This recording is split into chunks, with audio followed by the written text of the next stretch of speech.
Capítulo 4. La historia se despliega. Veamos el guión. Esposos, amen a sus esposas, así como Cristo amó a la iglesia y se entregó por ella. Efesios 5:25. Este mensaje ha estado vigente por años, de manera que no es nada nuevo. Sin embargo, este pasaje recitado en la mayoría de las bodas tradicionales, apenas si lo tienen en cuenta los participantes que poco comprenden su significado o la aplicación a su propio matrimonio. El mismo pasaje de la Escritura expresa un par de versículos antes. Porque el esposo es cabeza de su esposa, así como Cristo es cabeza y salvador de la iglesia, la cual es su cuerpo. V. 23. Es triste, sin embargo, que muchos de nosotros nos apartemos del guión del autor, permitiendo en cambio que nuestras ideas culturales de lo que deben ser los esposos y las esposas impregnen nuestro entendimiento de lo que es el matrimonio. ¿El resultado? Muchos son los matrimonios que se apartan de la senda. Para comprender y seguir el guión, debemos cerrar nuestros oídos, nuestros ojos y nuestra mente a nuestra cultura y enfocarnos en la palabra de Dios, algo que muy pocas personas están dispuestas a hacer en estos días. Debemos ser realistas. Si sigues las escrituras, vas en dirección opuesta en una calle de una sola vía con todos los demás tocándote el claxon y poniendo en duda tu cordura. Sin embargo, la palabra de Dios nos dice, y no vivan ya como vive todo el mundo. Al contrario, cambien de manera de ser y de pensar. Así podrán saber qué es lo que Dios quiere, es decir, todo lo que es bueno, agradable y perfecto. Romanos 12:2, la. Ahora, demos un vistazo a lo que dice el guión acerca del llamado de Dios a lo que los cónyuges deben hacer y ser. Llamado para liderar. Según el guión, el esposo tiene 3 llamados. El primero es a ser un líder, o cabeza de su esposa, ¿y eso qué significa? No habla de control, ni de una falta de participación pasiva, ni de autoridad impuesta, ni de sacar ventaja. Al contrario, un esposo jamás debe usar su papel de líder para beneficio propio. Hacerlo, lo desviaría del guión del autor y director. Un esposo jamás debe poner a su esposa en una camisa de fuerza de conformidad, si no ella va a marchitarse y se debilitará su amor. Incluso las investigaciones seculares recientes han demostrado que lo que mata el amor entre cónyuges viola en forma directa lo que expresa la Escritura, es decir, intentar controlar a tu cónyuge en vez de servirlo. El asunto del liderazgo masculino en el hogar ha sido una preocupación por años. Se escribieron varios libros sobre este tema, como Passive Men, Will Women Husbands Who Won't Lead and Wives Who Won't Follow. Nos referimos a la dirección bíblica, de manera específica a la autoridad del hombre para liderar. Sin embargo, hay condiciones especiales. Efesios 5:22-23 establece: esposas, sométanse a sus propios esposos como al Señor. Porque el esposo es cabeza de su esposa, así como Cristo es cabeza y salvador de la iglesia, la cual es su cuerpo. Este pasaje hace referencia a la autoridad de la dirección del esposo, pero también la define y la limita.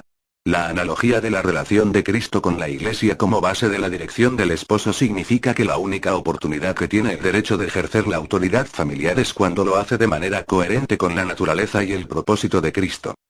Brian Chappell lo expresa muy bien cuando dice: la dirección que transgrede los propósitos de Dios pierde la aprobación divinas.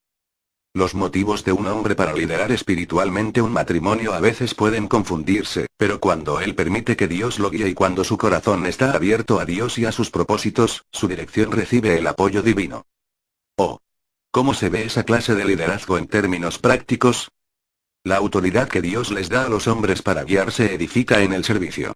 Para muchos, este es un acto de equilibrio y malabarismo bastante difícil. El problema no radica en la enseñanza, sino en el hombre que hace un mal uso de la enseñanza, creyendo que está para servir a sus propias necesidades y deseos. Algunos hombres actúan como sargentos de infantería que lanzan órdenes a su esposa e hijos, que no reflejan las escrituras sino su propio egoísmo e inseguridad. Lo cierto es que un esposo tiene el llamado a pensar en los demás, sobre todo en su esposa en primer lugar, antes que en sí mismo. Para muchos hombres, esto no es sencillo. Por un lado, la idea de ser un líder siervo va en contra del pensamiento de la cultura actual centrada en el yo. Sin embargo, con un poco de trabajo y sacrificio, se puede lograr. He visto las 2 clases de liderazgo. He conocido a los dictadores centrados en sí mismos que distorsionan la enseñanza de las escrituras en su propio beneficio. El resultado de esta clase de liderazgo es que los matrimonios y las familias sufren y se fragmentan. Con todo, también he visto hombres que son líderes siervos y sus familias crecen fuertes y saludables. Llamado al amor sacrificial. El guión de Dios también llama al esposo a que no solo sea un líder siervo, sino también un amante. Esto significa que su dirección de la familia no es para exhibir su control dominante, sino el amor sacrificial de Jesús. ¿Y cómo amó Cristo cuando estaba en este mundo? Estaba concentrado en su misión de amor mientras pasaba tiempo con los discípulos y se comunicaba con ellos, enseñándoles acerca del perdón. También guiaba con su ejemplo y ayudaba a fortalecer a los discípulos cuando eran débiles. Defendía a los discípulos, los alababa frente a los demás y se rebelaba ante ellos. ¿Y por qué hacía Jesús estas cosas? Porque le preocupaba el bienestar y la gloria futura de la Iglesia. Así debe amar un esposo a su esposa. Un esposo representa a Jesús en el hogar, y su papel es el de manifestar la gloria de Dios en su esposa y levantarla para el bien de ella. Este es un liderazgo que hace que la esposa se sienta especial, valorada y amada. ¿De qué manera específica puede un esposo hacer esto? Hay muchas maneras, y una de las más importantes es cuando el esposo pone a su esposa en primer lugar, antes que los hijos, los padres, los hermanos, el trabajo, la televisión y los pasatiempos. Hacer esto fortalece el matrimonio. Y, a la inversa, no hacerlo debilitará el matrimonio. Otra cosa que puede hacer un esposo amoroso es aprender el lenguaje del amor de su esposa. En otras palabras, tiene que aprender las formas en que ella mejor expresa y recibe el amor de los demás y debe manifestar su amor de una manera que llegue a ella y satisfaga sus necesidades. Un esposo debe también amar a su esposa de manera incondicional, del mismo modo que Dios nos ama a nosotros. No debe amarla, porque ella, sino a pesar de. Cuando un esposo ama a su esposa de manera sacrificial e incondicional, ella captará mejor el amor y el cuidado de Dios para con ella, y esto, por consiguiente, trae gloria a Dios. Dios espera que nos cuidemos los unos a los otros. Un esposo que degrada o rechaza a su esposa le quita lo que Dios desea para ella y, además, se roba a sí mismo el crecimiento y el desarrollo. Con relación a las parejas que se cuidan el uno al otro, Brian Chapelle escribió: debido a que dos personas que se casan deben ser uno, si una de las partes desmoraliza o degrada a la otra, ninguno será pleno por completo. Así como una pelota de baloncesto desinflada no sirve para su propósito, un matrimonio con uno de sus integrantes menguado privará a ambos de ser y hacer a plenitud lo que Dios desea. Dios diseñó las similitudes y las diferencias de un hombre y una mujer en el matrimonio para complementar y apoyar el crecimiento espiritual de ambos. Ninguna de las partes se podrá desarrollar a plenitud si a uno de los dos se le niega su potencial personal. ¿Qué oportunidad tiene un esposo? Se parece mucho a la obra redentora de Jesús a favor de la Iglesia en que el esposo no debe vivir para sí, sino para que le usen como un canal de la bondad de Dios en la vida de su esposa. Debe responder, reaccionar, hablar y pensar hacia ella de maneras que le permitan desarrollar su persona y sus dones con el fin de dar la gloria a Dios. Un hombre alentador lo hace. Es un hombre que le dice a la esposa con sinceridad: confío en ti, ve tras ello y en que puedo ayudarte. Llamado a la plenitud de Cristo. Debemos hacer todo lo que la Biblia llama la plenitud de Cristo, y eso incluye ser casado. Colosenses 3, 15, 17 nos dice cómo podemos equiparnos con esa plenitud. Que gobierne en sus corazones la paz de Cristo, a la cual fueron llamados en un solo cuerpo. Y sean agradecidos. Que habite en ustedes la palabra de Cristo con toda su riqueza, instrúyanse y aconséjense unos a otros con toda sabiduría. Canten salmos, himnos y canciones espirituales a Dios, con gratitud de corazón. Y todo lo que hagan, de palabra o de obra, háganlo en el nombre de Señor Jesús, dando gracias a Dios el Padre por medio de él. Ahora bien, demos una mirada más detallada a lo que significa vivir en la plenitud de Cristo. Que gobierne en sus corazones la paz de Cristo. Esto podría parafrasearse así: permitan que la paz de Cristo sea árbitro en medio de los conflictos de la vida. Dejen que esa paz sea su consolador y que decida en tu lugar lo que es bueno. La paz que se describe aquí no es la paz que sientes cuando no tienes conflicto. Es una sensación de plenitud y de bienestar, es una sensación de que Dios tiene control y te está guiando. ¿Quién o qué gobierna tu vida? La paz de Cristo es indispensable cuando se trata de bendecir a tu esposa y de manifestar la gloria de Dios. Que habite en ustedes la palabra de Cristo. ¿Cómo permitimos que la palabra de Dios habite en nosotros? Leyéndola, estudiándola y memorizándola. He visto personas enojadas, frustradas, ansiosas y repugnantes que cambiaron por el poder de la palabra de Dios que habitaba en ellos. La palabra de Dios tiene poder para transformarnos y también para sacar a la luz lo mejor en cualquier matrimonio. Cuando leas la Biblia, pídele al Espíritu Santo que la haga parte de tu vida. Cierto orador que escuché una vez en el Westmont College, dijo lo siguiente: Si toman un capítulo de la palabra de Dios y lo leen en voz alta todos los días durante un mes, quedará incorporado por el resto de su vida. Tenía razón. Da resultados. Todo lo que hagan, háganlo en el nombre del Señor Jesús. Todo lo que hacemos como cristianos, lo bueno y lo malo, es un reflejo de Jesucristo. Nuestra conducta obediente y amorosa, incluso en nuestro matrimonio, refleja su divina presencia para que todo el mundo la vea. Sin embargo, cuando reaccionamos y respondemos de una manera opuesta a lo que está en las Escrituras y contraria a nuestra relación con Jesús, esto refleja que Él no habita a plenitud en nuestra vida. El mandato de Pablo de hacerlo todo en el nombre de Señor Jesús sigue a una serie de mandamientos en Colosenses 3, 5, 14. Él nos advierte acerca de las conductas que debemos dejar de lado porque no son reflejo de una persona que conoce a Jesucristo. Él nos dice que hagamos morir la inmoralidad sexual, la impureza, las bajas pasiones, los malos deseos, la avaricia, enojo, la ira, la malicia, la calumnia, lenguaje obsceno y la mentira. 5, 9. Debido a que ninguna de estas conductas refleja la presencia de Cristo en nuestra vida. Cuando nos involucramos en cualquiera de estas cosas, reescribimos el guión. Si nos quitamos de encima todo eso, nos preparará para hacer todo en el nombre de Cristo. Tenemos el llamado a sustituir estas conductas negativas por palabras y obras que ejemplifiquen con claridad que conocemos a Cristo. Misericordia, bondad, humildad, mansedumbre, paciencia, perdón. 10, 14. ¿Cómo ves reflejadas estas cualidades positivas en tu relación matrimonial? Llamado a liderar y a amar de forma sacrificial. Un esposo debe liderar en su matrimonio con su ejemplo y de manera sacrificial, no dando órdenes ni instrucciones de forma constante a su esposa. Nunca, nunca, debe decirle a la esposa lo que la Escritura dice que ella debe hacer. En cambio, debe concentrarse en amar a su esposa como Cristo amó a la Iglesia. Es decir, de manera sacrificial. En términos prácticos, esto puede significar, entre otras cosas, bañar a los niños de manera voluntaria o masajearle los pies a su esposa, dejar de mirar el partido en la televisión para conversar con ella o salir de compras con ella aunque sea después de una larga jornada de trabajo. El amor sacrificial incluye participar de algo que es importante para ella aunque para ti no lo sea. Significa hacer algo de lo siguiente aunque no se limita a esto. Orar con ella sin preocuparte de que tus oraciones sean más breves y directo al punto que las suyas. Aprender a pronunciar 3 frases. Tienes razón, yo estaba equivocado y lo siento. Llamarla cuando estás retrasado. Poner en práctica Proverbios 31, 28, 29. Alabarla de manera sistemática. Aceptar su estilo de comunicación y sus opiniones como distintas a las tuyas y no necesariamente equivocadas. Aceptar su femineidad y celebrar las diferencias propias de ello. Véanse lecturas recomendadas. Solicitarle su opinión. Descubrir su personalidad única para comprenderla y mejorar la comunicación con ella. Véanse lecturas recomendadas. Preguntarle qué programa de televisión o película quisiera ver. Antes de continuar, si eres esposo, pregúntate cuáles de estas cosas hiciste durante el mes pasado. Luego, decide cuáles harás en el mes que tienes por delante. Llamado a liderar mediante el aprendizaje. Hace unos años leí un artículo titulado Consejo a los esposos, resultado de una investigación. Acepten la influencia de su esposa.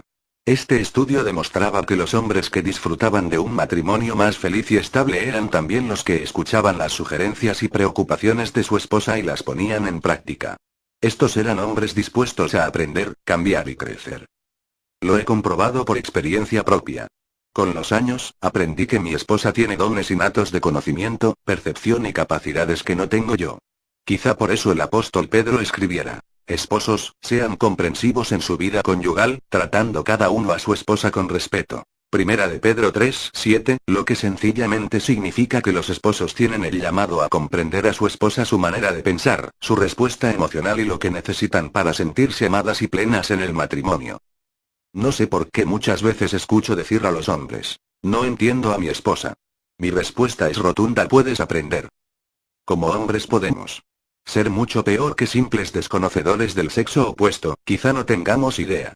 Hay mucho para aprender en cuanto a amar a la esposa. Aún así, podemos aprender y, lo que es más, necesitamos aprenderlo. Tampoco eso es difícil. Es una cuestión de tomarse el tiempo para aprender. Entonces, ¿cómo puedes aprender? En primer lugar, cuando tu esposa te hable, escúchala en vez de salir corriendo a solucionar algo.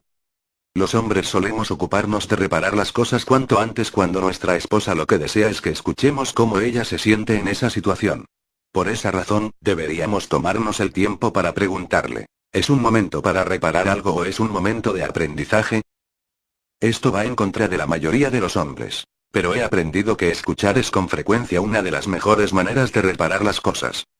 Segundo, sé sincero con tu esposa. No te ocultes. Háblale de tus heridas, tus temores, tus preocupaciones, tus desalientos, tu vida. Créeme, esto los atraerá el uno al otro mucho más de lo que se puedan imaginar. Y cuando te conviertes en vulnerable, estarás liderando en amor y ella deseará seguirte. Hay muchas cosas prácticas que podemos hacer mientras procuramos aprender de nuestra esposa. He aquí algunas de ellas. Invítala a tu vida y cuéntale las cosas que no consideras importantes. Pregúntale lo que piensa, lo que siente y lo que opina. Al menos una vez al mes, dedica un momento a recordar con ella la época de su noviazgo. Llámala de camino a casa para preguntarle si necesita algo, como buscar a tus hijos del colegio o comprar algo en el supermercado. En vez de responder bien cuando tu esposa te pregunte cómo estás o cómo te fue, dedica un tiempo a conversar con ella con detenimiento y con detalles. La respuesta de la esposa. Hoy en día existe superabundancia de libros e ideas que inundan nuestra cultura acerca del papel adecuado de la mujer y su respuesta al liderazgo o la dirección de su esposo. Algunos, debido a sus propias creencias o cuestiones acerca del liderazgo, parecen tratar de reescribir, reinterpretar o eliminar lo que afirma la escritura sobre el tema. No obstante, esto es tan erróneo como el hombre que toma lo que dice la Biblia sobre la sumisión y lo usa como excusa para actuar como un sargento de infantería. De manera que, para ustedes, ¿qué significa sométanse a sus propios esposos como al Señor? Es cuando lees eso, ¿en qué palabras te enfocas? Hoy en día, en muchos círculos no resulta popular la palabra sometimiento. Va en contra de la independencia que nuestra cultura parece valorar tanto.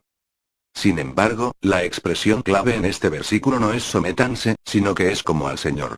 Esto significa que la motivación de una mujer de seguir al esposo es porque a tal manera trae gloria a Dios y no a su marido. Hay muchas personas, cristianas y no cristianas por igual, que no pueden comprender esto ni tampoco piensan cumplirlo. Con todo, el autor aclara esta enseñanza en el versículo siguiente. Así como la Iglesia se somete a Cristo, también las esposas deben someterse a sus esposos en todo. Efesios 5:24, ¿de qué manera la Iglesia cumple sus propósitos? Sometiéndose a la voluntad de Dios. ¿De qué manera una esposa cumple el propósito de Dios para su vida? Sometiéndose a su esposo. Esto significa que la sumisión es un acto de adoración a Dios, un acto que lo honra. De modo que una esposa necesita ejercitar discreción espiritual y nunca hacer algo contrario a la Escritura. Esta enseñanza se encuentra en todas partes. Por ejemplo, en 1 de Pedro 3 y en 2 de Corintios 11, 7, 10. ¿Pero qué significa con exactitud la palabra sumisión? La palabra original significa literalmente disponer debajo. Los comentaristas también la han interpretado dentro de este contexto con el significado de disposición para ceder o ceder de forma voluntaria por amor o no ejercer autoridad sobre. Ahora bien, ¿qué hace la sumisión? La Biblia nos dice, por eso dejará el hombre a su padre y a su madre, y se unirá a su esposa, y los dos llegarán a ser un solo cuerpo. Esto es un misterio profundo. Yo me refiero a Cristo y a la Iglesia. Efesios 5, 31, 32.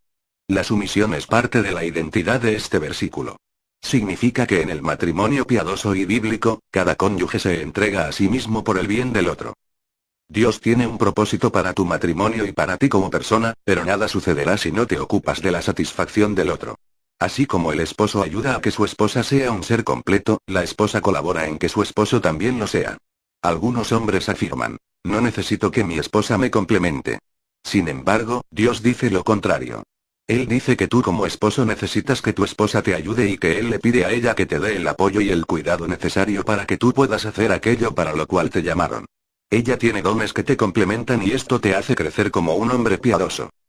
La sumisión ayuda a que el esposo sea completo. ¿Pero cómo? Las cualidades de una esposa, sus dones y talentos que son exclusivos, se suman a la vida de su esposo. Cuando una esposa usa sus dones, edifica a su esposo y le da gloria porque trae sobre él la imagen de la gloria de Dios. En un matrimonio cristiano, ninguno de los cónyuges vive o actúa para su propio beneficio, sino que siempre es por el beneficio de ambos. Da trabajo, pero vale la pena, porque la sumisión es una manera en que podemos honrarnos el uno al otro.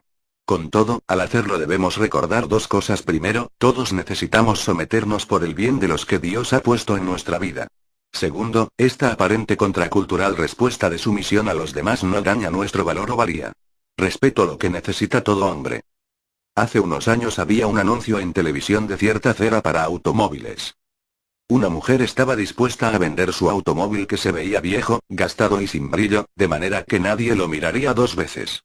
La mujer, dándose cuenta de la situación, decide usar esa cera para automóviles y, oh, sorpresa. El auto luce como nuevo. También se ve que el aprecio de la mujer por su auto se reaviva y decide conservarlo. Nosotros y nuestras relaciones se asemejan bastante a esto. Cuando tratamos a alguien como un regalo valioso y ponemos de nosotros en su cuidado, edificamos los sentimientos de autoestima de la persona y también nos acercamos a ella. Cuando una esposa respeta, nutre y afirma a su esposo, profundiza su amor por él. Por otro lado, cuando no consideramos que algo sea valioso y lo negamos, nuestros sentimientos comienzan a menguar. Lo principal en la lista de necesidades de todo hombre figura el respeto de parte de su cónyuge. Dios creó a los hombres así. Necesitan del respeto tanto como del aire para respirar. Un hombre que no recibe respeto de su esposa es un hombre que comienza a debilitarse en su interior. Él estará bien siempre y cuando alguien no se pare sobre la manguera por la que fluye aire desde el tanque llamado respetos. Por esta precisa razón es que Dios llama a las esposas a que respeten a sus esposos. Efesios 5:33. Algunos creen que el respeto es algo que debemos ganarnos. Sin embargo, al igual que el amor, el respeto entre cónyuges debe ser incondicional. Por eso la Escritura enseña: den a todos el debido respeto. No solo a los buenos y comprensivos sino también a los insoportables. Primera de Pedro 2:17-18. He visto innumerables ejemplos en los que la esposa comenzó a confiar en su esposo y a mostrarle respeto.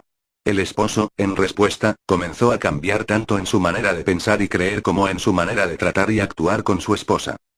¿Cómo puede una esposa mostrar respeto por su esposo? Algunos ejemplos. Manifestar confianza en su decisión y capacidad. Escribirle notas. Los hombres responden mejor a la palabra escrita que digan cuánto lo valoras como persona y a veces por su trabajo. Si estropea una tarea del hogar, no suspires, ni pongas los ojos en blanco, ni rezongues. Agradécele por intentarlo. Haz sugerencias positivas sin exigirle una respuesta inmediata. Pídele que reflexione en ello. Presta atención a sus ofensas y no tomes su enojo como algo personal. Permítele desahogarse cuando lo necesite. Anímalo en las esferas que se siente inseguro y dile que lo apoyarás. Cuando toma una decisión con la que no estás de acuerdo, escúchalo. Menciona sus puntos fuertes delante de tus hijos. Alábalo al menos una vez al día. Descubre la característica única de su personalidad y aprende a comprenderlo y a comunicarte mejor con él. Acepta su masculinidad y celebra las diferencias lógicas de ello. Véanse lecturas recomendadas.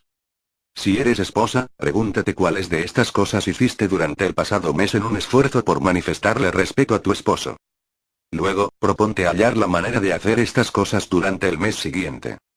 He aquí un excelente ejemplo de una esposa que muestra a su esposo el respeto, la admiración y el amor que necesitaba de su parte. Uno de los pastores que respeté muchísimo fue Phil, quien fuera durante muchos años pastor de la Iglesia Bautista Misionera Monte Zion en Los Ángeles. Cuando Phil inició su ministerio, era un trabajador incansable que deseaba proveer para su esposa, pero también era un joven predicador que luchaba por hacer dinero para pagar las cuentas. La esposa del pastor apreciaba sus esfuerzos por protegerla y proveer para ella, aunque hubo meses en los que no hubo dinero suficiente para pagar todas las cuentas. Una noche, al regresar a su casa, notó de inmediato que estaba a oscuras. Al abrir la puerta, vio que su esposa, Jane, había preparado una cena a la luz de las velas. Le encantó la idea, pero al entrar al baño para asearse, oprimió el botón que enciende la luz y nada sucedió. Al dirigirse al dormitorio y tratar de encender la luz tampoco funcionaba. Toda la casa estaba a oscuras. Regresó y le preguntó a su esposa por qué no funcionaban las luces. Jane comenzó a llorar y dijo: trabajas mucho, pero $, muy difícil. No tenía dinero suficiente para pagar la cuenta de la luz. No quería que lo supieras, por eso pensé que podríamos comer a la luz de las velas. El Dr. Ille describía esta experiencia con profunda emoción. Mi esposa pudo haber dicho: esto jamás sucedió en mi hogar. Sin embargo, no lo culpó ni le reprochó nada. En su lugar, solo dijo: De alguna manera volveremos a encender las luces, pero esta noche comamos con Velase, nuestro llamado al amor y al respeto es un llamado, sin importar lo que haga el otro. Es sacrificial. Así es el guión. Y da resultados. A continuación, un relato de un divorcio que no prosperó porque una pareja aprendió a amarse el uno al otro como Dios quiere que lo hagamos. Un ejemplo sobre cómo vivir según el guión. Este testimonio se presentó ante nuestra congregación de 2000 personas una mañana. Me preguntaba por qué me habían pedido que diera mi testimonio y luego me di cuenta de que el pastor sabía que Marie y yo nos habíamos divorciado y vuelto a casar. Primero pensé que el motivo de que me pidieran que contara mi testimonio era porque dentro de la congregación yo había sido el peor ejemplo como esposo durante mi primer matrimonio. Sin embargo, cuando hicimos la campaña de los 40 días con propósito, una de las cosas que recordaba de ese libro era de cuando se refería a la vida como que era una metáfora. Lo que vino de inmediato a mi mente es que la vida es una batalla y una lucha. Y eso ha sido para mí. Marie y yo vivíamos en Los Ángeles en lo que la mayoría denominaría un gueto. Nos conocimos cuando mi madre trabajaba con la tía de Marie. Querían que yo la acompañara en su fiesta de graduación y respondí que no porque la mía no fue divertida. Luego vi su foto y accedí. Al final, nos casamos en 1966. Siempre había creído en Dios, pero nunca lo había invitado a ser parte de mi vida, y siempre enfrenté todas las batallas y las luchas solo. Era entrenador de baloncesto y estaba concentrado en ganar, ganar y ganar. Pensaba solo en eso. Venía con esa carga a mi casa y la arrojaba sobre mi esposa. Aunque era un líder en mi trabajo, no lo era en mi hogar. No sabía cómo liderar a mi familia. Estuvimos casados por 23 años hasta que nos divorciamos en 1989, en esencia, porque yo era un pésimo líder. No le di a mi esposa lo que necesitaba. Tampoco tenía idea de qué cosas eran. Nos divorciamos y Marie se fue a estudiar a la Ciudad de México. Era cristiano entonces, pero no caminaba con el Señor. Sin embargo, oraba y le pedía a Dios que actuara porque amaba a mi esposa y a mi familia, y no quería seguir en esa situación. Dios fue fiel conmigo y restauró mi matrimonio un año después. Estuvimos divorciados un año. Creo que lo más importante que aprendí es que puedo confiar en el Señor, que Él peleará mis batallas y que me guiará si le doy la oportunidad de hacerlo. Creo que el mayor cambio que se produjo es que pasé a ser más el líder espiritual de mi hogar. Creo que soy un mayor apoyo para mi esposa ahora. Sé que las mujeres necesitan que las amen, las apoyen y las valoren. Como hombres, este es el papel que nos ha dado Dios y Él establece un ejemplo cuando ama, apoya y valora a su iglesia. Intento mejorar en esto. No siempre lo consigo, pero cuanto más estudio la Biblia y más escucho a Dios que me habla a través de su palabra, más me puedo concentrar en los dones positivos de mi esposa en lugar de hacerlo en sus rasgos negativos y en intentar cambiarlos. Esto es lo que hacemos los entrenadores, trabajamos para transformar la conducta negativa a fin de que los jugadores hagan cosas positivas y así podamos tener éxito. Sin embargo, sé que no puedo trasladar esto a mi hogar y eso es lo que hice por años. Marie es una mujer muy inteligente, compasiva, amorosa y bella. Somos muy distintos. Anoche, por ejemplo, ella estaba leyendo su libro de soldaduras, mientras yo veía boxear a De La Hoya. No obstante, disfrutamos de estar juntos. El pasaje en el que me baso es 1 de Pedro 3:7, que dice: sean comprensivos en su vida conyugal, tratando cada uno a su esposa con respeto. A decir verdad, me encanta la parte del respeto. Jim siempre ha sido un hombre trabajador y responsable, jamás tuve que preocuparme por nuestro sustento ni por las necesidades materiales, pero me sentía muy abajo en su lista de prioridades. Parecía ser que el baloncesto ocupaba el lugar número 1, 2 y 3. Era muy crítico de mi persona, ya fuera por mi manera de vestir, mi cabello o una mancha en la mesa. Parecía ser que nada de lo que yo hacía estaba bien y la ironía era que otras personas pensaban que yo hacía muchas cosas bien. Sin embargo, nada de lo que decían llenaba mi corazón porque yo intentaba agradar a Jim. Mi autoestima dependía muchísimo de la que él pensaba de mí. Mi familia había fallecido. Y yo era una joven mujer tratando de llevar adelante una familia y sin tener como fundamento al Señor. Me sentía atea por muchas cosas que me habían sucedido. Tenía una enorme necesidad y Jim no era capaz de mostrarme el amor que sentía por mí. Con el paso de los años comencé a sentirme triste y muy deprimida. Cuando iban ya 23 años pensé no puedo seguir más así. Sin embargo, clamar al Señor es algo asombroso. No fue un cambio de la noche a la mañana, pero resultó ser que una iglesia a la que asistía necesitaba un cantante y guitarrista, y me alentaron a hacerlo. Allí fue donde encontré que Dios era real, que Jesucristo había muerto por mis pecados y que Él estaba esperándome. Que Jim y yo acudiéramos al Señor produjo una diferencia increíble en nuestra vida. Ahora Jim lee la palabra con fidelidad y puedo ver que ha dedicado su vida al plan de Dios. Esto ha redundado en beneficio para mí y para nuestra familia porque el plan de Dios es que estemos unidos. Esto ha enriquecido nuestra relación. Jim es ahora mi mayor apoyo. Me ayudó a vencer el miedo de volver a estudiar. Así que a los 44 años de edad fui a la universidad y obtuve una licenciatura, una maestría, 2 credenciales de enseñanza y 2 administrativas cuando creía que jamás podría asistir a la universidad. En mayo de este año, Jim me animó a que tocara en un concierto, lo que resultó ser una experiencia mágica. Era un auditorio con más de 600 personas. Descubrí que podía apoyarme en mi esposo no solo en el aspecto material y económico, sino también cuando necesitara fortaleza espiritual y apoyo emocional. Ahora me dice cuáles son mis puntos fuertes y los menciona ante otras personas. También me ayuda en mis debilidades, como debe hacerlo un cónyuge y sin criticarme. Es algo asombroso. En pocas palabras, siempre hay esperanza en el Señor. Para tu consideración. 1. ¿De qué manera esta enseñanza es parte de tu matrimonio en esta época? Descríbelo. 2. ¿Qué podrías hacer para implementar esta enseñanza a fin de fortalecer tu matrimonio? Enumera pasos específicos. Recursos recomendados. Eachor Peoter, Brian Chapet Baker Books, 1998. Amor y respeto, Dr. Emerson Eggerichs Casa Creación, 2005. Comunicación /ave para su matrimonio, H. Norman Urit. Unilit, 2000. Si te gusta este canal, ayúdanos a seguir subiendo audiolibros y suscríbete. Comenta abajo qué libros y de qué autor quisieras que subiéramos. Muchas gracias.